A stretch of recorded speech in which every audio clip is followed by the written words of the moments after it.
এভাবে একজন মানুষ রাস্তায় মারতে পারে না। আমি সাধারণ কেউ নই, আমি বাংলাদেশ সেনাবাহিনী সৈনিক ছিলাম। আমি শপথ নিছি, আমি দেশের জন্য প্রাণ দিতে পারি নাই। আমি প্রাণ ধরাই জীবনের জন্য জীবন দেবো, এই জীবন আমি শেষ করে দেবো।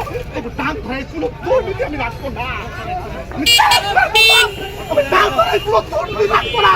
ভাবতে কেন আমাকে তোমাকে আমি শেষ করে দেবো।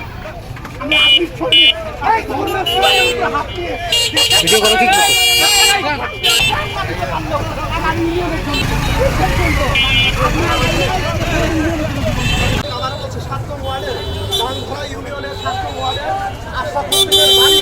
সেখান থেকে 1,10,00,000 টাকা বাজেট ছিল, কোনো কাজ করে নাই। সেটা আমি প্রকাশ করতে দেখেছি গণসম্মুখে। এই বাজারের মধ্যে সমাজ লোক আমাকে দেখতে পেরে কি করছে, এর বিচার কি অনুসার কিভাবে করবে না করবে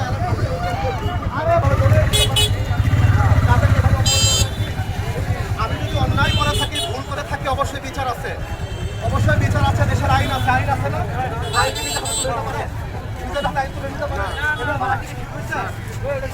মারার ভিডিওটা আছে না? মারার ভিডিওটা করো নাই? মারার ভিডিওটা কার কাছে আছে?